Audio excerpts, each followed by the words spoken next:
We're at Knoll House in Kent, which is one of several National Trust properties celebrating the 300th anniversary of Reynolds' birth this year.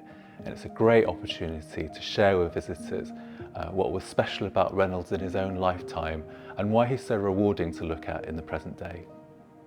I'm also here at Knoll, but in the Conservation Studios, and we're spending the tercentenary celebrations for Reynolds' birth looking very closely at our Reynolds paintings. Reynolds rose from being the son of a minor Devon schoolmaster, but by the end of his life he was the head of his profession as the first president of the Royal Academy, he was the King's painter, and he was a very wealthy man who was the friend of the great and good of the time, so not only the aristocracy and royalty, but also the great authors, actors and musicians too.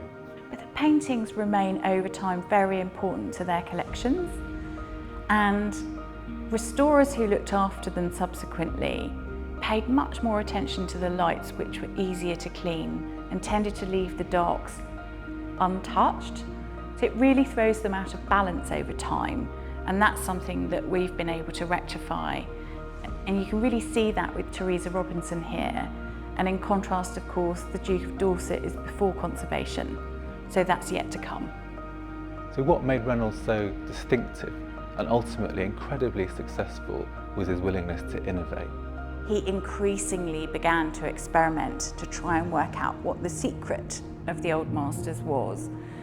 And rather than understanding that these paintings looked the way they did because of time, we see this incredible spurt of creativity.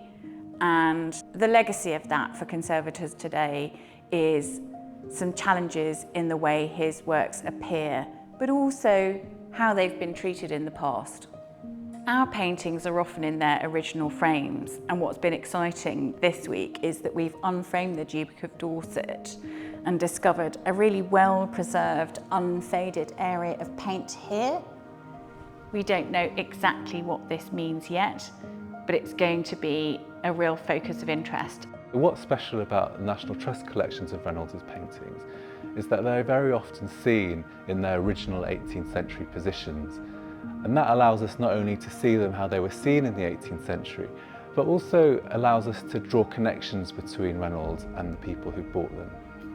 So a great example of these friendships between Reynolds and his patrons is the Duke of Dorset, who we see here in about 1769 in his ducal robes. Now, Reynolds and the Duke of Dorset were friends for a period of about 20 years in the end, and in that time the Duke bought many examples of Reynolds' art, not only portraiture, but history paintings which conveyed scenes of the distant past and were seen as more ambitious than portraiture. Reynolds knew the sitter for a really long period of time, so the Order of the Garter, which he wasn't awarded until around 20 years after the painting was originally created, was probably added by either himself or assistants. So this little area here, and then the blue paint there. We'd love you to come and see the tercentenary conservation projects for yourself in context at Knoll, Petworth, Wimpole and Saltram. For more information, go to the tercentenary Reynolds webpage on the National Trust website.